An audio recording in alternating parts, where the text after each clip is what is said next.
একা একা নামাজ পড়ার চাইতে জামাতের সাথে নামাজ পড়লে আল্লাহ তাআলা 27 গুণ বেশি সওয়াব দান করেন। বন্ধুরা, আমার কিতাবের নাম বুখারী। সহিহ বুখারী শরীফের 645 নম্বর হাদিসের বর্ণনা। ইমাম বুখারী কিতাবুল আযান অধ্যায়ের মধ্যে হাদিসটি এনেছেন। হাদিসটি বর্ণনা করেছেন আব্দুল্লাহ বিন ওমর রাদিয়াল্লাহু আনহুমা। নবীজি সাল্লাল্লাহু আলাইহি ওয়াসাল্লাম বলেন, সলাতুল জামাআতি তাফদুলু সলাতাল ফাজরি বি27 দারাজাতান। একা একা নামাজ পড়ার চাইতে জামাতের সাথে নামাজ আদায় করলে আল্লাহ তাআলা 27 গুণ বেশি সওয়াব দান করেন। সুবহানাল্লাহ, জোরে করে পড়েন। একা একা নামাজ পড়বো না জামাতের সাথে নামাজ পড়বো? শুধু জোহর, আসর, মাগরিব জামাতে পড়বো, আর ফজর আর এশা বাড়িতে পড়বো, তাই না? ফজর আর এশা তাদের জন্য কষ্টকর যারা মুনাফিক। মুনাফিকের কাছে দুই নামাজ বেশি কষ্টকর, বেশি সকিল, বেশি ভারী। এক নামাজ হলো এশারের নামাজ, আরেক নামাজ হলো ফজরের নামাজ। বন্ধুরা, আমার কিতাবের নাম বুখারী। সহিহ বুখারী শরীফের 657 নম্বর হাদিসের বর্ণনা। ইমাম বুখারী কিতাবুল আযান অধ্যায়ের মধ্যে হাদিসটি এনেছেন। এই হাদিসটি বর্ণনা করেছেন আবু হুরায়রা রাদিয়াল্লাহু আনহু। নবীজি সাল্লাল্লাহু আলাইহি ওয়াসাল্লাম বলেন, লাইসা সালাতুন আসকালা আলাল মুনাফিকিনা মিনাল ফাজরি ওয়াল ইশা। মুনাফিকের কাছে দুই নামাজ হলো সকিল, মানে ভারী, কষ্টকর হচ্ছে। এক নামাজ হলো ফজরের নামাজ, আরেক নামাজ হলো ইশায়ের নামাজ। এই দুই নামাজ হলো মুনাফিকের কাছে বেশি কষ্টকর। মুনাফিকরা এশারে আর ফজরে এরা আসে না। এই জন্য ফজরের নামাজের সময় যদি জামাতের সাথে নামাজ পড়ার জন্য মসজিদে আসা শুরু করে দেন, রাস্তায় দেখবেন রাস্তার বাতাসটা স্নিগ্ধ আর ঠান্ডা। কথা বলেন ঠিক কি ঠিক না? কারণ ফজরের এই বাতাসের মধ্যে মুনাফিকের যে একটা মুনাফিকের দুর্গন্ধ আছে, এটা মিশে না। এই ফজরের সময় মুমিনদের, আল্লাহ প্রিয় মুত্তাকি পরহেজগার বান্দাদের আনাগোনা। এজন্য ফজরের বাতাসটা হলো স্নিগ্ধ আর ঠান্ডা। কথা বলেন ঠিক কি না? এজন্য মুনাফিকের আলামত হলো সে ফজর আর এশা জামাতের সাথে আদায় করে না। তাহলে মসজিদ আবাদ করার জন্য আমাদের 2 নম্বর মাধ্যম হচ্ছে মসজিদে এসে জামাতের সাথে নামাজ আদায় করা। শুধু 3 ওয়াক্ত নাকি 5 ওয়াক্ত? 5 ওয়াক্ত যদি জামাতের সাথে না আদায় করতে পারি তাহলে তো মুনাফিকের লিস্টের মধ্যে আমার নাম চলে যাবে। এজন্য 5 ওয়াক্ত নামাজ আমরা জামাতের সাথে পড়বো। আল্লাহ তৌফিক দাও, পড়ে না আমিন। সম্মানিত উপস্থিতি, আজকে জুমার আলোচনার আলোচ্য বিষয় হলো মসজিদ। এই বিষয়টিকে সামনে রেখে আমরা শুরুতে ইন্ট্রোডাকশন, ভূমিকা শুনব, সব শেষে কনক্লুশন, উপসংহার শুনব। মাঝখানে আমরা 3টি পয়েন্ট, 3টি কথা শুনব। 1 নাম্বার কথা, মসজিদ আবাদকারীর 5টি গুণ থাকা প্রয়োজন। 2 নাম্বার কথা, মসজিদ কিভাবে আবাদ করতে হয়, 5টি মাধ্যম। 3 নাম্বার কথা, মসজিদের অনেকগুলি আদব আছে, তার মধ্যে আজকে 5টি আদব শুনব। মাশাআল্লাহ বলেন। ভূমিকা, প্রিয় নবী মুহাম্মদ সাল্লাল্লাহু আলাইহি ওয়াসাল্লাম যেখানেই যেতেন তিনি প্রথমে মসজিদ নির্মাণ করতেন। তিনি মক্কা থেকে মদিনায় হিজরত করে গেলেন, কুবা নামক জায়গায় গেলেন। তিনি প্রথমে মসজিদে কুবা নির্মাণ করলেন। মসজিদে কুবা নির্মাণ হয়ে গেল। আল্লাহ বলেন, নবী আপনি এবার সেখানে দাঁড়িয়ে নামাজ পড়া শুরু করে দেন। সুবহানাল্লাহ। আল্লাহ রাব্বুল আলামিন বলেন, 11 পারা 3 নম্বর পৃষ্ঠা 4 নম্বর লাইনে আছে, 9 নম্বর সূরা, সূরা তাওবা এর 108 নম্বর আয়াত, লামাসজিদুন উসসিসা আলাত তাকওয়া মিন আউওয়ালি ইয়াউমিন আহাক্কু আন তাকুমা ফি। পড়েন সুবহানাল্লাহ। আল্লাহ বলেন, নবী প্রথম দিন থেকেই মসজিদে কুবা এটা তাকওয়ার উপরে প্রতিষ্ঠিত হয়েছে। আপনার জন্য উপযুক্ত হলো এই মসজিদে কুবাতে দাঁড়িয়ে নামাজ পড়া। আপনি দাঁড়িয়ে যান, মসজিদে কুবাতে নামাজ পড়া শুরু করে দেন। এই মসজিদে কুবাতে 1 ওয়াক্ত নামাজ পড়লে এটা একটা ওমরা হজের সমতুল্য। 1 ওয়াক্ত নামাজ পড়লে আল্লাহ তাআলা একটি ওমরা হজের সওয়াব লিখে দেন। বন্ধুরা, আমার কিতাবের নাম ইবনে মাজাহ। সুনানে ইবনে মাজাহ শরীফের 1411 নম্বর হাদিসের বর্ণনা। ইমাম ইবনে মাজাহ কিতাবু ইকামাতিস সালাহ অধ্যায়ের মধ্যে হাদিসটি এনেছেন। হাদিসটি বর্ণনা করেছেন উসাইদ বিন জুহাইর আল আনসারী রাদিয়াল্লাহু আনহু। নবীজি সাল্লাল্লাহু আলাইহি ওয়াসাল্লাম বলেন, সালাতুন ফি মসজিদি কুবাইন কাউমরাতিন মসজিদে কুবাতে এক ওয়াক্ত নামাজ আদায় করলে একটি ওমরার সমতুল্য। এক ওয়াক্ত নামাজ মসজিদে কুবাতে পড়লে আল্লাহ তাআলা তার আমল নামায় একটি ওমরা হজের সওয়াব লিখে দেন। মসজিদে কুবা, এরপরে নবীজি কয়েকদিন পরে মদিনা, এখন যে মদিনা মসজিদে নববী আছে সেখানে চলে গেলেন। নবীজির উটটি যেখানে বাঁধা ছিল সেখানে মসজিদে নববী নবীজি সাল্লাল্লাহু আলাইহি সাল্লাম নির্মাণ করলেন। ওই একই বছরে মসজিদে কুবা, মসজিদে নববী, নবীজি সাল্লাল্লাহু আলাইহি সাল্লাম যেখানেই যেতেন প্রথমে মসজিদ নির্মাণ করতেন, মসজিদ আবাদ করতে বলতেন। এজন্য আমরাও মসজিদ আবাদ করতে চাই কি চাই না? জোরে বলেন, মসজিদ আবাদ করতে চাই কি চাই না? এক নাম্বার কথা, মসজিদ আবাদকারীর 5টি গুণ থাকা প্রয়োজন। আল্লাহ তাআলা মসজিদ আবাদকারীর 5টি গুণ সম্পর্কে কোরআনে তুলে ধরেছেন। 1 নাম্বার, আল্লাহর উপরে ঈমান আনবে। 2 নাম্বার, পরকালের উপরে ঈমান আনবে। 3 নাম্বার, নামাজ পড়বে, নামাজ কায়েম করবে। 4 নাম্বার, যাকাত দেবে। 5 নাম্বার, আল্লাহকে ছাড়া আর কাউকে ভয় করবে না, একজনকে ভয় করবে। সবাই আওয়াজ করে বলেন তো, তিনি কে? আল্লাহ রব্বুল আলামিন বলেন 10 পারা 8 নাম্বার পৃষ্ঠার 8 নাম্বার লাইনে আছে, 9 নাম্বার সূরা তাওবা এর 18 নাম্বার আয়াত, ইন্নামা ইয়া'মুরু মাসাজিদাল্লাহি মান আমানা বিল্লাহি ওয়াল ইয়াউমিল আখিরি ওয়া আকামাস সালাতা ওয়া আতাজ যাকাতা ওয়া লাম ইয়াখশা ইল্লাল্লাহ فعسى أولئك أن يكونوا من المهتدين পড়েন সুবহানাল্লাহ। ইন্নামা ইয়া'মুরু মাসাজিদাল্লাহ, আল্লাহর ঘর মসজিদ তারাই আবাদ করবে, তারাই মেইনটেইন করবে যাদের 5টি গুণ আছে। কয়টি গুণ? আস্তে বলবেন না, সবাই বলেন কয়টি গুণ? 1 নাম্বার গুণ হলো মান আমানা বিল্লাহ, যে আল্লাহর উপরে ঈমান এনেছে। 2 নাম্বার গুণ ওয়াল ইয়াউমিল আখির, পরকালকে বিশ্বাস করে, পরকালের উপরে ঈমান এনেছে। 3 নাম্বার গুণ আকামাস সালাহ, নামাজ আদায় করে, নামাজ কায়েম করে। 4 নাম্বার গুণ ওয়া আতাজ যাকাত, যাকাত প্রদান করে। 5 নাম্বার গুণ হলো ওয়ালাম ইয়াখশা ইল্লাল্লাহ, দুনিয়ার কাউকে ভয় করে না, একজনকে ভয় করে। আওয়াজ করে বলেন, তিনি কে? আল্লাহ। আল্লাহ বলেন এদের যদি 5টি গুণ থাকে তাহলে ফাসা উলাইকা ইয়াকুনু মিনাল মুহতাদিন, আশা করা যায় যেই মসজিদ আবাদকারীদের মধ্যে এই 5টি গুণ থাকবে তারা হলো সরল সঠিক পথ অবলম্বনকারীর অন্তর্ভুক্ত। এরা হলো সরল সঠিক পথে আছে। এদের দ্বারাই এই মসজিদ আবাদকারীর মধ্যে যদি 5টি গুণ থাকে, এদের মধ্যে কোনো অন্যায়, অত্যাচার, জুলুম, গুনাহ, পাপ এগুলো হতে পারে না। কয়টি গুণ থাকতে হবে? 5টি গুণ। 2 নাম্বার কথা, মসজিদ কিভাবে আবাদ করতে হয়?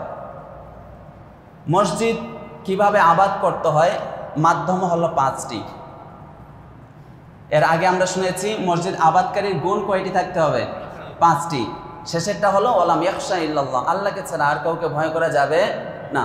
তখন যে 5 ওয়াক্ত নামাজ ইমাম সাহেব 5 ওয়াক্ত নামাজ পরিচালনা করেন, ইমাম সাহেবের অন্তরে যদি মানুষের ভয় থাকে তাহলে এই ইমাম সাহেবকে আল্লাহর যে গুণ 5টি গুণের কথা বলা হয়েছে তাহলে গুণান্বিত হলো বলেন।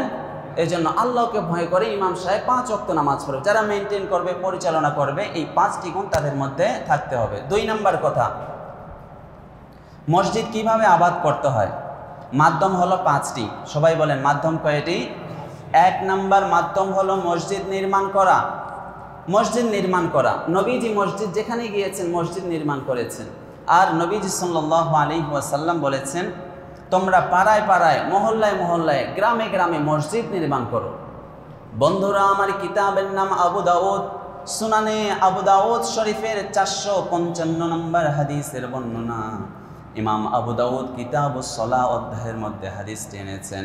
হাদিসটি বর্ণনা করেছেন আম্মা জান আয়েশা সিদ্দিকা রাদিয়াল্লাহু আনহা। তিনি বলেন আমার রাসূলুল্লাহ সাল্লাল্লাহু আলাইহি ওয়াসাল্লাম বিবিনাইল মাসাজিদ ফিদ দুরি, নবীজি পাড়ায় পাড়ায়, গ্রামে গ্রামে, মহল্লায় মহল্লায় মসজিদ নির্মাণ করার জন্য নির্দেশ দিয়েছে, নবীজি নির্দেশ দিয়েছেন। আর যারা নবীজির এই কথা মেনে আল্লাহ তাআলার সন্তুষ্টির জন্য, আল্লাহকে রাজি খুশি করার জন্য মসজিদ নির্মাণ করে, আল্লাহ তাআলা তার জন্য জান্নাতে অনুরূপ একটা ঘর তৈরি করে। পড়েন সুবহানাল্লাহ। বন্ধুরা আমার কিতাবের নাম বুখারী। সহিহ বুখারী শরীফের 450 নম্বর হাদিসের বর্ণনা। ইমাম বুখারী কিতাবুস সালাহ অধ্যায়ের মধ্যে হাদিসটি এনেছেন। এই হাদিসটি বর্ণনা করেছেন উসমান বিন আফফান রাদিয়াল্লাহু আনহু। নবীজি সাল্লাল্লাহু আলাইহি ওয়াসাল্লাম বলেন, মান বানা লিল্লাহি মাসজিদান বানাল্লাহু লাহু মিসলাহু ফিল জান্নাহ। যে আল্লাহর সন্তুষ্টির জন্য, আল্লাহকে রাজি খুশি করার জন্য একটি ঘর, আল্লাহর ঘর মসজিদ তৈরি করে, আল্লাহ তাআলা তার জন্য অনুরূপ জান্নাতের মধ্যে একটি ঘর তৈরি করে। জোরে পড়েন সুবহানাল্লাহ। মসজিদ নির্মাণ করলে তো আল্লাহ তাআলা জান্নাতের মধ্যে একটা ঘর তৈরি করে। এজন্য মসজিদ আবাদ করার জন্য প্রথমে তো মসজিদ তো বানাতে হবে, ঠিক কি ঠিক না? এজন্য 1 নাম্বার মসজিদ কিভাবে আবাদ করতে হয়, 1 নাম্বার হলো কি নির্মাণ করা? সবাই বলেন, কি নির্মাণ করা? মসজিদ নির্মাণ করা। যার যেমন সামর্থ্য আছে এই সামর্থ্য দিয়ে মসজিদে দান করব। যারা পরিচালনা কমিটি আছে তাদের হাতে আমরা দানগুলো বুঝিয়ে দিব, তাহলে সবার সামর্থ্যে আমাদের একটা মসজিদ তৈরি হয়ে যাবে। তাহলে 1 নাম্বার মাধ্যম হলো মসজিদ নির্মাণ করা। 2 নাম্বার মাধ্যম হলো মসজিদে এসে জামাতের সাথে নামাজ আদায় করা। মসজিদেই যদি না আসেন, জামাতের সাথে যদি নামাজেই না পড়েন, তাহলে মসজিদ আবাদ কিভাবে হবে? তাহলে মসজিদ আবাদ করার জন্য 2 নাম্বার মাধ্যম হলো জামাতের সাথে নামাজ আদায় করা।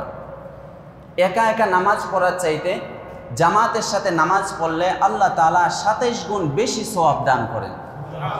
বন্ধুরা আমার কিতাবের নাম বুখারী। সহিহ বুখারী শরীফের 645 নম্বর হাদিসের বর্ণনা। ইমাম বুখারী কিতাবুল আযান অধ্যায়ের মধ্যে হাদিসটি এনেছেন। হাদিসটি বর্ণনা করেছেন আব্দুল্লাহ বিন ওমর রাদিয়াল্লাহু আনহুমা।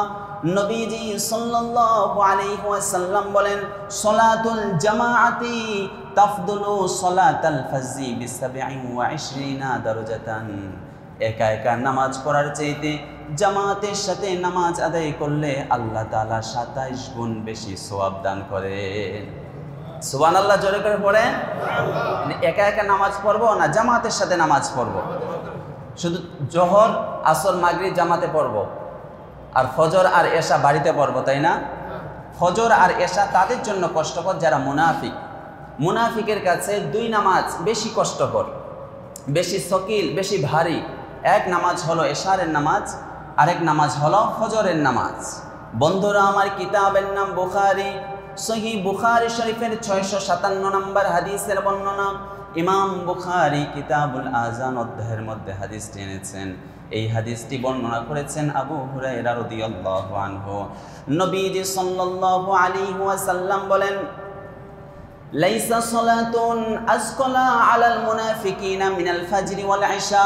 মুনাফিকের কাছে 2 নামাজ হলো সকিল, মানে ভারী, কষ্টকর হচ্ছে। 1 নামাজ হলো ফজরের নামাজ, আরেক নামাজ হলো ইশায়ের নামাজ। এই 2 নামাজ হলো মুনাফিকের কাছে বেশি কষ্টকর। মুনাফিকরা এশারে আর ফজরে এরা আসে না। এজন্য ফজরের নামাজের সময় যদি জামাতের সাথে নামাজ পড়ার জন্য মসজিদে আসা শুরু করে দেন, রাস্তায় দেখবেন রাস্তার বাতাসটা স্নিগ্ধ আর ঠান্ডা। কথা বলেন, ঠিক কি ঠিক না? কারণ ফজরের এই বাতাসের মধ্যে মুনাফিকের যে একটা মুনাফিকের দুর্গন্ধ আছে, এটা মিশে না। এই ফজরের সময় মুমিনদের, আল্লাহ প্রিয় মুত্তাকি পরহেজগার বান্দাদের আনাগোনা। এজন্য ফজরের বাতাসটা হলো স্নিগ্ধ আর ঠান্ডা। কথা বলেন, ঠিক কি না? এজন্য মুনাফিকের আলামত হলো সে ফজর আর এশা জামাতের সাথে আদায় করে না। তাহলে মসজিদ আবাদ করার জন্য আমাদের 2 নম্বর মাধ্যম হচ্ছে মসজিদে এসে জামাতের সাথে নামাজ আদায় করা। শুধু 3 ওয়াক্ত নাকি 5 ওয়াক্ত? 5 ওয়াক্ত যদি জামাতের সাথে না আদায় করতে পারি, তাহলে তো মুনাফিকের লিস্টের মধ্যে আমার নাম চলে যাবে। এজন্য 5 ওয়াক্ত নামাজ আমরা জামাতের সাথে পড়ব। আল্লাহ তৌফিক দাও, পড়ে না আমিন। মসজিদ কিভাবে আবাদ করতে হয়? 3 নম্বর মাধ্যম হলো মসজিদের সাথে সম্পর্ক জুড়ে দেওয়া, মসজিদের সাথে তাআল্লুক রাখা, মসজিদের সাথে বন্ধুত্ব করা। কিয়ামতের দিন আরশের নিচে আল্লাহ তাআলা 7 শ্রেণীর মানুষকে আল্লাহর আরশের নিচে ছায়া দিবেন। তার মধ্যে 1 শ্রেণী হলো যাদের অন্তর মসজিদের সাথে সম্পৃক্ত। সুবহানাল্লাহ। বন্ধুরা আমার কিতাবের নাম বুখারী। সহিহ বুখারী শরীফের 660 নম্বর হাদিসের বর্ণনা। হাদিসটি বর্ণনা করেছেন আবু হুরায়রা রাদিয়াল্লাহু আনহু, কিতাবুল আযান অধ্যায়। নবীজি সাল্লাল্লাহু আলাইহি ওয়াসাল্লাম বলেন, সাবাতুন ইউজিল্লুহুমুল্লাহু ফি জিল্লিহি ইয়াউমা লা জিল্লু জিল্লা ইল্লা জিল্লাহু ইল্লা জিল্লুহু। কিয়ামতের দিন এমন এক দিন, সেটা ভয়ঙ্কর কিয়ামতের দিন, যেদিন আল্লাহর ছায়া ছাড়া আর কারো ছায়া থাকবে না। সেদিন আল্লাহ তাআলা 7 শ্রেণীর মানুষকে আরশের নিচে ছায়া দিবেন। তার মধ্যে এক শ্রেণী হলো রজুলুন মুআল্লাকুন কলবুহু আলাল মাসাজিদি, যে ব্যক্তির অন্তর মসজিদের সাথে সম্পৃক্ত, মসজিদের সাথে সম্পর্ক। পড়েন সুবহানাল্লাহ। আরশের নিচে ছায়া দিবে 7 শ্রেণীর মধ্যে এক শ্রেণী হলো যার সম্পর্ক, যার তাআল্লুক হলো মসজিদের সাথে। এজন্য আমাদের রিলেশনশিপ, ফ্রেন্ডশিপ এটা হবে মসজিদের সাথে। কিসের সাথে? সবাই বলেন, মসজিদের সাথে সম্পর্ক হলেই তো মসজিদ আবাদ হয়ে যাবে। এখনকার যুবকেরা এদেরও রিলেশনশিপ আর ফ্রেন্ডশিপ আছে, কিন্তু মসজিদের সাথে না, হারাম অবৈধ সম্পর্কের সাথে। ছেলেরা জীবনগুলো ধ্বংস করে দিচ্ছে এই রিলেশনশিপ, এই সম্পর্ক আর এই অবৈধ ভালোবাসা। একটা মেয়ের জন্যই কি জন্ম হয়েছে? কেমন জানি মনে হচ্ছে একটা মেয়ের জন্যই তার জন্ম হয়েছে। একটা পচা মেয়ের দিকে ঘুরে তার পিছনে ছুটে জীবনটাই বরবাদ করে দিচ্ছে। জীবনটাই বরবাদ, সময় নষ্ট করা না, এটার পিছনে ছুটো না। You know that boy total time is life, student total time is life. বাল্যকাল, ছাত্র জীবন, এটাই তো জীবন। Do not waste time, you loss is life. সময়ের অপচয় করো না বাপ, নষ্ট করো না, জীবনটাই ধ্বংস হয়ে যাবে, জীবনটাই ধ্বংস হয়ে যাবে। যেই মেয়েটার জন্য তোমার জীবনটাই ধ্বংস হয়ে গেল, 5 টাকার ফুচকা আর চটপটি খাওয়ালেই জেনা করে, তোমার সাথে জেনা করে করে এটাকে বিয়ে করে তুমি কি করিবে বলো? এটাকে বিয়ে করলে কি করিবে? এরপরে আরেকজনের সাথে জেনা ব্যভিচারে লিপ্ত হয়ে যাবে। জেনা করে করে কোর্ট ম্যারেজ করে, কোর্ট ম্যারেজ করা হারাম, হারাম। তবে বিয়েটা হয়ে যাবে সাক্ষী থাকলে, কিন্তু হারাম। এই জীবন ধ্বংস করা যাবে না। যারা ভালো ছেলে এদের জন্য ভালো মেয়ে, যারা খারাপ ছেলে এদের জন্য খারাপ মেয়ে। আল্লাহ রাব্বুল আলামিন বলেন 18 পারা 11 নম্বর পৃষ্ঠা 13 নম্বর লাইনে আছে, 24 নম্বর সূরা নূরের 26 নম্বর আয়াত, আল খবিসাতু লিল খবিসিনা ওয়াল খবিসুনা লিল খবিসাত। দুশ্চরিত্রের নারী এটা যোগ্য হলো দুশ্চরিত্রের পুরুষ, আর দুশ্চরিত্রের পুরুষের জন্য যোগ্য হলো দুশ্চরিত্রের নারী। মানে ছেলেটা খারাপের জন্য খারাপ নারী হলো উপযুক্ত, যোগ্য। অত্তয়িবাতু লিত্তয়িবিনা ওয়াত্তয়িবুনা লিত্তয়িবাত। Good character people they will have good character people. ভালোর জন্য ভালো, ভালো চরিত্রের জন্য ভালো। সৎ চরিত্রের মেয়ের জন্য সৎ চরিত্রের ছেলে, সৎ চরিত্রের ছেলের জন্য সৎ চরিত্রের মেয়ে। এজন্য এই একটা পচা সম্পর্কের দিকে আমি ধাপিত হয়ে আমার জীবনটা নষ্ট করব না, জীবনটাই বরবাদ করে দিচ্ছে কত ছেলে, জীবন বরবাদ। এজন্য হারাম অবৈধ সম্পর্কের সাথে আমার তাআল্লুক আর সম্পর্ক থাকবে না, আমার সম্পর্ক থাকবে মসজিদের সাথে। মসজিদের সাথে যদি আমরা সম্পর্ক জুড়ে দিই তাহলে মসজিদ আবাদ হয়ে যাবে। কথা বলেন ঠিক কি না? এজন্য 3 নম্বর মাধ্যম হলো তাআল্লুকুন বিল মসজিদ, মসজিদের সাথে সম্পর্ক জুড়ে দেওয়া। 4 নম্বর মাধ্যম হলো মসজিদ আবাদ করার, মসজিদ পরিষ্কার পরিচ্ছন্ন রাখা, মসজিদ ঝাড়ু দেওয়া, মসজিদ পরিষ্কার পরিচ্ছন্ন রাখা। ওই যে নবীজি সাল্লাল্লাহু আলাইহি ওয়াসাল্লাম প্রথম যে মসজিদে কুবা নির্মাণ করেছিলেন, এই মসজিদে কুবা যখন নির্মাণ হয় তখন সেখানে এমন কিছু মুসল্লি ছিল যারা মসজিদ পরিষ্কার পরিচ্ছন্ন রাখতে তারা ভালোবাসতো। এজন্য আল্লাহ তাআলা তাদের ব্যাপারে আয়াত নাজিল করে দিয়েছেন। পড়েন আল্লাহু আকবার। আল্লাহ রাব্বুল আলামিন বলেন 11 পারা 4 নম্বর পৃষ্ঠার 5 নম্বর লাইনে আছে, 3 নম্বর পৃষ্ঠার 5 নম্বর লাইনে আছে, 9 নম্বর সূরা তাওবা এর 108 নম্বর আয়াত, ফীহি রিজালুন ইউহিব্বুনা আইয়াতাতাহহারু ওয়াল্লাহু ইউহিব্বুল মুত্তাহহিরিন। আল্লাহু আকবার। মসজিদে কুবার মধ্যে এমন কিছু লোক ছিল যারা মসজিদ পরিষ্কার পরিচ্ছন্ন করতে ভালোবাসে। এজন্য আল্লাহ তাদের ব্যাপারে ঘোষণা দিলেন আল্লাহু ইউহিব্বুল মুত্তাহহিরিন। যারা পরিষ্কার পরিচ্ছন্ন পাক পবিত্রকে ভালোবাসে আল্লাহ তাআলা তাদেরকে ভালোবাসে। পড়েন সুবহানাল্লাহ। তাছাড়া নবীজিও মসজিদ পরিষ্কার পরিচ্ছন্ন করতে আদেশ করেছেন, নবীজিও আদেশ করেছেন তোমরা মসজিদ পরিষ্কার পরিচ্ছন্ন রাখো। বন্ধুরা আমার কিতাবের নাম আবু দাউদ, সুনানে আবু দাউদ শরীফের 455 নম্বর হাদিসের বর্ণনা। ইমাম আবু দাউদ কিতাবুস সালাহ অধ্যায়ের মধ্যে হাদিসটি এনেছেন।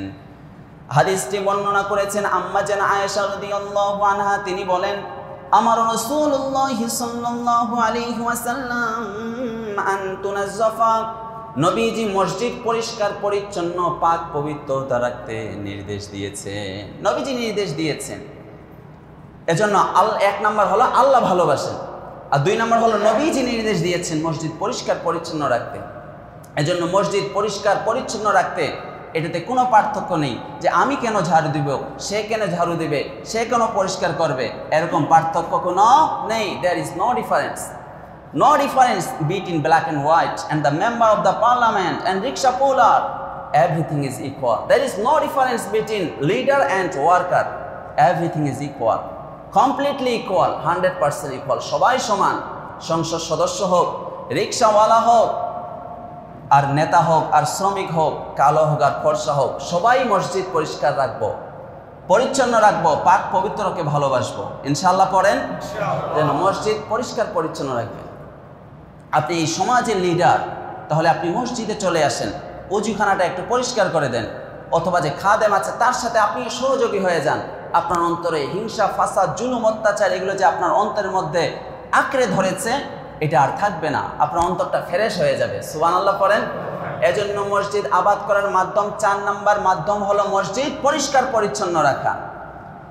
5 নাম্বার মাধ্যম হলো রাষ্ট্রপ্রধানের দায়িত্ব জামাতের সাথে নামাজ আদায় করার ব্যাপারে আইন চালু করে দেওয়া, তাহলেই মসজিদ আবাদ হয়ে যাবে। কথা বলেন ঠিক কিনা? আল্লাহ রাব্বুল আলামিন বলেন 17 পারা 16 নাম্বার পৃষ্ঠা 7 নাম্বার লাইনে আছে, 22 নম্বর সূরা, সূরা হজের 41 নম্বর আয়াত, আল্লাযীনা ইম্মাক্কান্নাহুম ফিল আরদি আকামুস সালাহ। আল্লাহু আকবার। আল্লাহ বলেন, আমি জমিনের মধ্যে যাকে ক্ষমতা দান করি, যাকে রাষ্ট্রপ্রধান আমি দায়িত্ব, যাকে আমি কবুল করি, তার দায়িত্ব হচ্ছে 4টা দায়িত্বের মধ্যে 1 নাম্বার দায়িত্ব হলো আকামুস সালাহ, নামাজ কায়েম করবে, নামাজ প্রতিষ্ঠা করবে। শুধু নিজে নামাজ পড়বে না, তার দায়িত্ব যেহেতু পুরো দেশের, তাহলে পুরো দেশে এই আইনটা জারি করবে, সবাই যেন জামাতের সাথে নামাজ আদায় করে, নামাজ কায়েম করবে। নামাজ কায়েম করা মানে কি নিজে নিজে নামাজ পড়া? নিজে নিজে নামাজ পড়া না, সবাইকে নিয়ে নামাজ পড়া। যেহেতু রাষ্ট্রপ্রধানের দায়িত্ব পুরো দেশের, তাহলে পুরো দেশকে নামাজ পড়ানোর দায়িত্ব হলো তার। এজন্য আল্লাহ বলেছেন 4টি দায়িত্বের মধ্যে 1 নাম্বার দায়িত্ব হলো আকামুস সালাহ, নামাজ কায়েম করবে, নামাজ প্রতিষ্ঠা করার জন্য সে আইন জারি করবে, তাহলেই মসজিদ আবাদ হয়ে যাবে। কথা বলেন ঠিক কি ঠিক না? তাহলে মসজিদ আবাদ করার মাধ্যম হলো 5টি। 1 নাম্বার মসজিদ নির্মাণ করা, 2 নাম্বার জামাতের সাথে নামাজ পড়া, 3 নাম্বার মসজিদের সাথে সম্পর্ক জুড়ে দেওয়া, 4 নাম্বার মসজিদ পরিষ্কার পরিচ্ছন্ন রাখা, 5 নাম্বার রাষ্ট্রপ্রধানের দায়িত্ব জামাতের সাথে নামাজ করার ব্যাপারে আইন চালু করা। 3 নাম্বার কথা, মসজিদের অনেকগুলো আদব আছে, তার মধ্যে আজকে আমরা 5টি আদব শুনব। যেহেতু 5 এটাও তাহলে মিলে যাক, 5টি আদব। 1 নাম্বার আদব হলো মসজিদে যখন আসবেন, আপনার যেটা পরিষ্কার পরিচ্ছন্ন ভালো কাপড় আছে, এই কাপড়টা পরে আপনি আসবেন। নাকি 5 ওয়াক্ত নামাজ যেটা পুরাতন জামা, যেটা ময়লা হয়ে আছে, অপরিষ্কার অপরিচ্ছন্ন, এটা পরে আসবেন। আর যদি কুটুম বাড়িতে যান, কুটুম বাড়ি মসজিদে গেলে নতুন কাপড় পরে যাবেন, এমনটা করা যাবে? যে কোনো মসজিদে যান, আল্লাহ বলেছেন যে কোনো মসজিদে যান, আপনার যেটা ভালো কাপড় আছে এই কাপড় পরে মসজিদে যেতে হবে। আল্লাহ রাব্বুল আলামিন বলেন 8 পারা 13 নম্বর পৃষ্ঠার 1 নম্বর লাইনে আছে, 7 নম্বর সূরা, সূরা আরাফের 31 নম্বর আয়াত, ইয়া বানি আদম খুযু জিনাতাকুম ইনদা কুল্লি মসজিদ। কুল্লি মসজিদ, যে কোনো মসজিদে যাও, আপনার যে বেশভূষা পরিষ্কার পরিচ্ছন্ন কাপড়টা আছে, যেটা ভালো কাপড় আছে, যার যেমন সামর্থ্যের মধ্যে ভালো কাপড় আছে সেটা পরে মসজিদে যাব। এখানে জিনাতাকুম মানে হলো ফিগার অফ স্পিচ, অ্যাডর্নমেন্টস, অলঙ্করণ করা। একজন বক্তব্য দেওয়ার জন্য স্টেজে সে ভালো বেশভূষা কাপড়টা পরে সে দাঁড়ায়। এজন্য তোমরা যখন মসজিদে আসবে, মিন কুল্লি মসজিদ, যে কোনো মসজিদে গেলে যেটা বেশভূষা পরিষ্কার সুন্দর কাপড় আছে এটা পরে মসজিদে যাবে। তাহলে আমরা যখন মসজিদে আসব, আমাদের যেটা ভালো কাপড় আছে এই কাপড়টা আমরা পরে আসবো, ইনশাল্লাহ পড়েন। এটা হলো মসজিদের আদব। 2 নাম্বার আদব, মসজিদে যখন প্রবেশ করব ডান পা দিয়ে প্রবেশ করব, দরজায় যখন প্রবেশ করব বিসমিল্লাহ বলবো, এরপরে একটা দোয়া বলবো, আউযু বিল্লাহিল আযীম ওয়া বিওয়াজহিল কারীম ওয়া সুলতানিহিল কদিম মিনাশ শাইতানির রাজীম। এই দোয়াটা পড়লে ওই যে শয়তান আপনাকে ধোঁকা দিয়েছিল, না আসতে বারণ করেছিল যে আসার জন্য, শয়তান এই দোয়াটা পড়লে সে পিছন দিকে দৌড় মারে। সে বলে, হায় রে, তাকে আমি কত ওয়াসওয়াসা দিলাম, কত ধোঁকা দিলাম, কিন্তু সে তো মসজিদে প্রবেশ করেই নিল। শয়তান পিছনের দিকে দৌড় মারে। এরপরে ডান পা দিয়ে বলবেন, আল্লাহুম্মা ইফতাহলি আবওয়াবা রাহমাতিক, আল্লাহ রহমতের দরজাগুলো আমার জন্য খুলে দাও। মসজিদের মধ্যে ঢুকলেই রহমত, এজন্য আমরা ঢোকার সময় ডান পা দিয়ে বলবো, আল্লাহুম্মা ইফতাহলি আবওয়াবা রাহমাতিক। আবার যখন মসজিদ থেকে বের হব বাম পা দিয়ে বের হব, আর এই দোয়া পড়ব, আল্লাহুম্মা ইন্নী আসআলুকা মিন ফাদলিক। বাহিরে হচ্ছে ফজল মানে রিজিক, আর ভিতরে হচ্ছে রহমত।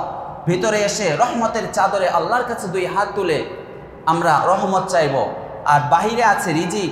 এজন্য নামাজের সময় নামাজ, কাজের সময় কাজ। আল্লাহ কি বলেছেন? সারা দিন মসজিদে ঢুকে থাকো, এরকম কি ইসলামে কোনো আইন আছে? নামাজ শেষ, এরপরে রিজিকের সন্ধানে বেরিয়ে যাও। এজন্য বের হওয়ার সময় কি দোয়া বলি? আল্লাহুম্মা ইন্নী আসআলুকা মিন ফাদলিক, আল্লাহ আপনার কাছে ফদল চাই মানে রিজিক চাই। তো মসজিদের 2 নাম্বার আদব হলো ডান পা দিয়ে প্রবেশ করব আর বাম পা দিয়ে বের হব। আবার যখন বাথরুমে প্রবেশ করবেন বাম পা দিয়ে প্রবেশ করবেন, আবার বের হওয়ার সময় ডান পা দিয়ে বের হবে। দুনিয়ার চাইতে মসজিদ উত্তম, এজন্য ডান পা দিয়ে প্রবেশ করব। আবার মসজিদ থেকে দুনিয়া অনুত্তম, এজন্য বের হওয়ার সময় বাম পা দিয়ে বের হবে। মসজিদের 3 নাম্বার আদব হলো মসজিদে ঢুকলেই 2 রাকাত নামাজ। সুবহানাল্লাহ পড়েন। মসজিদে ঢুকলেই কয় রাকাত নামাজ? 2 রাকাত নামাজ। এটা হলো দুখুল মসজিদ, এটা হলো তাহিয়াতুল মসজিদ। মসজিদকে সম্মান জানানো হয়, অভিবাদন জানানো হয়। তাই মসজিদে আমরা ঢুকলেই উজু করে ঢুকবো, আর মসজিদে ঢুকলেই 2 রাকাত নামাজ পড়বো। ইনশাআল্লাহ পড়েন। বন্ধুরা, আমার কিতাবের নাম বুখারী। সহিহ বুখারী শরীফের 444 নম্বর হাদিসের বর্ণনা। ইমাম বুখারী কিতাবুস সালাহ অধ্যায়ের মধ্যে হাদিসটি এনেছেন। এই হাদিসটি বর্ণনা করেছেন আবু কতাদা আস-সালামি রাদিয়াল্লাহু আনহু। নবীজি সাল্লাল্লাহু আলাইহি ওয়াসাল্লাম বলেন, ইযা দাখালা আহাদাকুমুল মাসাজিদা ফালইয়ারকা রাকাতাইনি ক্বাবলা আন ইয়াজলিসাহু। তোমাদের মধ্যে যে কেউ যখন মসজিদে প্রবেশ করবে, ঢোকার পরেই বসার আগেই তোমরা 2 রাকাত নামাজ পড়বে। মসজিদে এসে বসার আগেই, এখন আপনি বসেন নাই, না বসেই ওই দাঁড়ানো অবস্থায় দাঁড়িয়ে 2 রাকাত নামাজ পড়বে। এই 2 রাকাত নামাজ পড়ে আপনার মনের আশা আকাঙ্ক্ষা বেদনাগুলো আল্লাহর কাছে শেয়ার করেন, আল্লাহকে বলেন, আপনার দোয়াগুলোকে কবুল করে নেবেন কে? যেন মসজিদে ঢুকলেই 2 রাকাত নামাজ। এটা মসজিদের আদব। মসজিদে ঢুকলেই আমরা কয় রাকাত নামাজ পড়বো? 2 রাকাত নামাজ, তাহিয়াতুল মসজিদ বা দুখুলুল মসজিদ। তাহলে মসজিদকে অভিবাদন জানানো হয়। মসজিদের 3-4 নাম্বার আদব হলো মসজিদে খুশবু লাগানো, সুগন্ধযুক্ত কিছু লাগানো। সেটা রুম স্প্রে হতে পারে, আতর হতে পারে, সেটা আগরবাতি হতে পারে। নবী সাল্লাল্লাহু আলাইহি ওয়াসাল্লাম এটা আদেশ করেছেন, তোমরা তোমাদের মসজিদগুলোতে সুগন্ধযুক্ত কিছু ব্যবহার করবে, খুশবু লাগাবে। বন্ধুরা, আমার কিতাবের নাম আবু দাউদ। সুনানে আবু দাউদ শরীফের 455 নম্বর হাদিসের বর্ণনা। ইমাম আবু দাউদ কিতাবুস সালাহ অধ্যায়ের মধ্যে হাদিসটি এনেছেন। হাদিসটি বর্ণনা করেছেন আম্মা জানা আয়েশা রাদিয়াল্লাহু আনহা। তিনি বলেন, আমার রাসূলুল্লাহ সাল্লাল্লাহু আলাইহি ওয়াসাল্লাম ওয়া আনতু তাইয়্যিবা, নবীজি মসজিদে খুশবু সুগন্ধযুক্ত কিছু ব্যবহার করতে আদেশ করেছেন। এটা নবীজি আদেশ করেছেন। মসজিদগুলোতে আমরা যদি খুশবু ব্যবহার করি, সেটা আগরবাতি হোক, ভালো মানের যেটা বৈধ সুগন্ধযুক্ত জিনিস আছে, এটা আমরা ব্যবহার করতে পারবো। সেটা আগরবাতি হোক, রুম স্প্রে হোক, আতর হোক, যেন মসজিদের পাশে দিয়ে গেলেই যেন বোঝা যায় এটা আল্লাহর ঘর মসজিদ। কথা বলেন ঠিক কিনা? যেন মসজিদের আদব হলো 4 নাম্বার, মসজিদে খুশবু ব্যবহার করা, মসজিদে খুশবু লাগানো। মসজিদের 5 নাম্বার আদব হলো কবরের উপরে মসজিদ না বানানো। এই আদবটা যদি আপনার মাঝে না থাকে, তাহলে আপনি শিরকে লিপ্ত হয়ে যাবেন, আপনি মুশরিক হয়ে যাবেন। একটা মাজার বানিয়ে রেখেছে, কবর বানিয়ে রেখেছে, 4 দিকে কাতার বানিয়ে রেখেছে, আর সবাই সেখানে গিয়ে সেজদা করে। আমি চিটাগং থেকে এটা দেখে এসেছি। মাজারের চারপাশে কাতার করে রেখেছে, 4 দিক থেকে, উত্তর দক্ষিণ পূর্ব পশ্চিম নেই, 4 দিক থেকে সেখানে সেজদা করছে। এটা হলো শিরিক। কবরের উপরে মসজিদ বানানো যাবে না। নবীজি সাল্লাল্লাহু আলাইহি ওয়াসাল্লাম বলেছেন, তোমরা কবরকে সেজদার জায়গা বানিও না, কিতাবের নাম মুসলিম, সহিহ মুসলিম শরীফের 1075 নম্বর হাদিসের বর্ণনা। ইমাম মুসলিম কিতাবুল মাসাজিদ অধ্যায়ের মধ্যে হাদিসটি এনেছেন। হাদিসটি বর্ণনা করেছেন জুনদাব রাদিয়াল্লাহু আনহু। নবীজি সাল্লাল্লাহু আলাইহি সাল্লাম বলেন, আলা, সাবধান সাবধান, ফালা তাত্তাখিদুল কুবুর মাসাজিদা, মসজিদকে তোমরা সেজদার জায়গা বানাইও না। একটা কবর, কবরের উপরে মসজিদ, একটা কবর, কবরের উপরে মসজিদ, একটা কবর চারিদিকে কাতার করে রেখেছে, সবাই যায় সেখানে সিজদা করতেছে, এটা বানাইও না। নবীজি বলেন, ইন্নী আনহাকুম আন যালিকা, আমি এটা তোমাদেরকে নিষেধ করে যাচ্ছি। কারণ ইহুদি খ্রিস্টানরা ধ্বংস হয়েছে, অভিশপ্ত হয়েছে, এই কারণে তারা তাদের নবীদের কবরগুলোর উপরে মসজিদ বানাতো। এজন্য আল্লাহ তাআলা ইহুদি আর খ্রিস্টানকে আল্লাহ তাআলা অভিশাপ দিয়েছেন। বন্ধুরা আমার, কিতাবের নাম বুখারী, সহিহ বুখারী শরীফের 1330 নম্বর হাদিসের বর্ণনা। ইমাম বুখারী কিতাবুল জানায়েজ অধ্যায়ের মধ্যে হাদিসটি এনেছেন। হাদিসটি বর্ণনা করেছেন আম্মা জানা আয়েশা রাদিয়াল্লাহু আনহা। তিনি বলেন, নবীজি সাল্লাল্লাহু আলাইহি ওয়াসাল্লাম বলেছেন, লানাল্লাহুল ইয়াহুদা ওয়ান নাসারা, আল্লাহ তাআলা ইহুদি আর খ্রিস্টানদেরকে লানত করেছেন, অভিশাপ দিয়েছেন। কারণটা কি জানেন নাকি?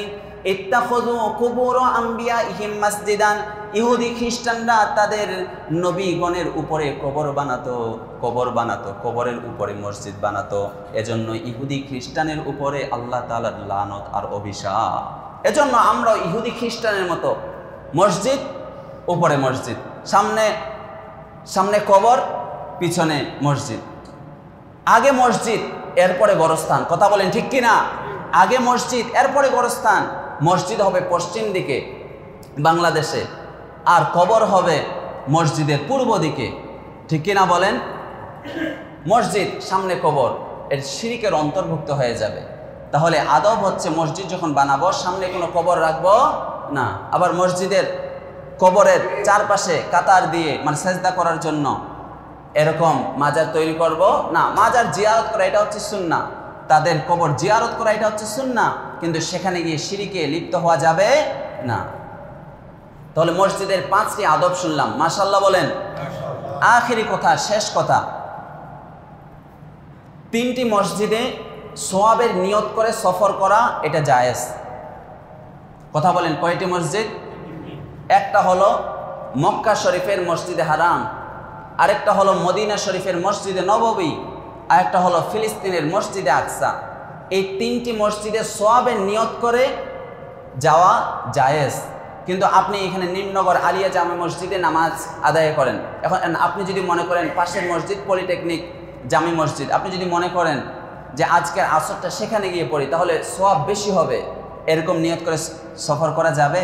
কিন্তু এই 3 মসজিদে সওয়াবের নিয়ত করে বের হওয়া যাবে, কারণ এই 3টা মসজিদের মধ্যে অনেক ফজিলত আছে। নবীজি বলেছেন, এই 3টি মসজিদে যদি সওয়াবের নিয়ত করে কেউ সফর করে তার কোনো গুনাহ নাই, তার আরো বেশি সওয়াব। সুবহানাল্লাহ পড়েন। বন্ধুরা আমার, কিতাবের নাম বুখারী, সহিহ বুখারী শরীফের 1189 নম্বর হাদিসের বর্ণনা। ইমাম বুখারী কিতাবু ফাদলিস সালাতি ফি মসজিদি ওয়াল মক্কা ওয়াল মদিনা অধ্যায়ের মধ্যে হাদিসটি এনেছেন। আবু হুরায়রা রাদিয়াল্লাহু আনহু বলেন, নবীজি সাল্লাল্লাহু আলাইহি ওয়াসাল্লাম বলেছেন, লা তাশুদ্দুর রিহাল ইল্লা ইলা সালাসাতি মাসাজিদা, 3টি মসজিদে সওয়াবের নিয়ত করে সফর করা যায়। এই 3টি মসজিদ ছাড়া আর অন্য কোনো মসজিদে সওয়াবের নিয়তে সফর করা যাবে নাকি? এই 3টি মসজিদ কি কি? 1 নম্বর মসজিদ হলো আল মসজিদুল হারামি, মক্কা শরীফের মসজিদে হারাম। 2 নম্বর মসজিদ হলো মসজিদুর রাসূল সাল্লাল্লাহু আলাইহি ওয়াসাল্লাম, মদিনা শরীফের মসজিদে নববী। 3 নম্বর মসজিদ হলো আল মসজিদুল আকসা, ফিলিস্তিনের মসজিদে আকসা। এই 3টি মসজিদে সওয়াবের নিয়তে ভ্রমণ করতে পারবেন, সফর করতে পারবেন। প্রথম মসজিদ মসজিদে হারাম। এই মসজিদে হারাম মক্কা শরীফের মসজিদে হারাম। এই মসজিদে একটি নামাজ পড়লে আল্লাহ তাআলা 1 লক্ষ নামাজের সওয়াব লিখে দেন। বন্ধুরা আমার, কিতাবের নাম আবু দাউদ, কিতাবের নাম ইবনে মাজাহ, সুনানে ইবনে মাজাহ শরীফের 1406 নম্বর হাদিসের বর্ণনা। ইমাম ইবনে মাজাহ কিতাবু ইকামাতিস সালাহ অধ্যায়ের মধ্যে হাদিসটি এনেছেন। এই হাদিসটি বর্ণনা করেছেন জাবের রাদিয়াল্লাহু আনহু। তিনি বলেন নবীজি সাল্লাল্লাহু আলাইহি ওয়াসাল্লাম বলেছেন সলাতুন ফি মসজিদিল হারামি আফদালু মিন মিআতি আলফি সলাতিন। কেউ যদি মক্কা শরীফের মসজিদে হারামে এক ওয়াক্ত নামাজ পড়ে আল্লাহ তাআলা তার আমল নামায় 1 লক্ষ নামাজের সওয়াব লিখে দেন। জোরে পড়েন সুবহানাল্লাহ। মিয়া মানে হলো 100 আর আলফ মানে হলো হাজার। 100,000 100,000 কত হয়? 1 লক্ষ। এক ওয়াক্ত নামাজ পড়লে 1 লক্ষ ওয়াক্ত নামাজের সওয়াব। দ্বিতীয় মসজিদ কি বললাম? মসজিদে নববী। এই মসজিদে নববীতে 1 ওয়াক্ত নামাজ পড়লে আল্লাহ তাআলা 1000 নামাজের সওয়াব লিখে দেন। বন্ধুরা আমার কিতাবের নাম বুখারী। সহিহ বুখারী শরীফের 1190 নম্বর হাদিসের বর্ণনা। ইমাম বুখারী কিতাবু ফাদলিস সালাতি ফি মসজিদি মক্কা ওয়াল মদিনা অধ্যায়ের মধ্যে হাদিসটি এনেছেন। হাদিসটি বর্ণনা করেছেন আবু হুরায়রা রাদিয়াল্লাহু আনহু। নবীজি সাল্লাল্লাহু আলাইহি ওয়াসাল্লাম বলেন সালাতুন ফি মসজিদি হাযা খায়রুন মিন আলফি সালাতিন ফিমা সিওয়াহু ইল্লাল মসজিদাল হারাম।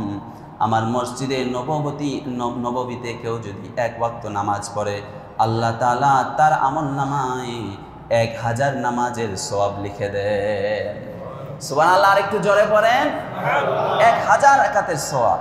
তবে মসজিদে হারাম ছাড়া, মসজিদে হারাম ইল্লা সিওয়াহু ইল্লাল মসজিদুল হারাম, মসজিদে হারাম ছাড়া এই মসজিদে নামাজ পড়লে 1000 রাকাতের সওয়াব।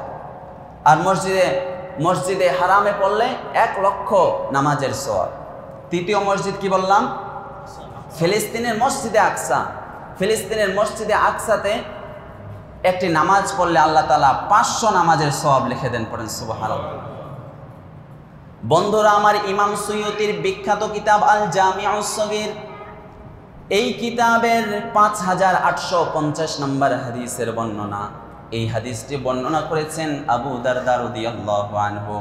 নবীজি সাল্লাল্লাহু আলাইহি ওয়াসাল্লাম বলেন সালাতুন ফি মসজিদি বাইতুল আকসা ফি বাইতুল মাকদাস খায়রু 500 সালাতিন। কেউ যদি ফিলিস্তিনের মসজিদে আকসাতে একটি নামাজ পড়ে তার নামাজের ফজিলত হলো, একটি নামাজের ফজিলত হলো 500 নামাজের সওয়াব। 500 নামাজের সওয়াব। তাহলে মসজিদে হারামে নামাজ পড়লে 1 লক্ষ নামাজের সওয়াব। মসজিদে নববীতে নামাজ পড়লে 1000 নামাজের সওয়াব। ফিলিস্তিনের মসজিদে আকসাতে নামাজ পড়লে 500 নামাজের সওয়াব। এই 3টি মসজিদে শুধু সওয়াবের নিয়তে সফর করা যাবে। এই 3টি মসজিদ ছাড়া অন্য কোনো মসজিদে, অন্য কোনো মাজারের মসজিদে, সিলেটে, চিটাগাঙ্গে এরকম সফর করা যাবে না। শুধু এই 3টি মসজিদের জন্য আপনি ভ্রমণ করতে পারবেন। সম্মানিত উপস্থিতি, আজকে আলোচনার আলোচ্য বিষয় ছিল মসজিদ। এই মসজিদ সম্পর্কে আমরা ভূমিকা শুনেছি, উপসংহার শুনেছি, মাঝখানে 3টি কথা শুনেছি। মসজিদ আবাদকারীর গুণাবলী কয়টি? সবাই বলেন কয়টি? নাকি ভুলে গেলেন? মসজিদ আবাদকারীর গুণাবলী কয়টি? 5টি। এরপরে মসজিদ কিভাবে আবাদ করতে হয়, মাধ্যম কয়টি? 5টি। শেষে আমরা মসজিদের আদব 5টি শুনেছি। আর শেষে আমরা 3টি মসজিদের ফজিলত শুনেছি। আল্লাহ তাআলা বুঝার ও আমল করার তৌফিক দান করেন। আমিন। ওয়া আখিরু দাওয়ানা আলহামদুলিল্লাহি রাব্বিল আলামিন। আসসালামু আলাইকুম ওয়া রাহমাতুল্লাহি ওয়া বারাকাতুহু।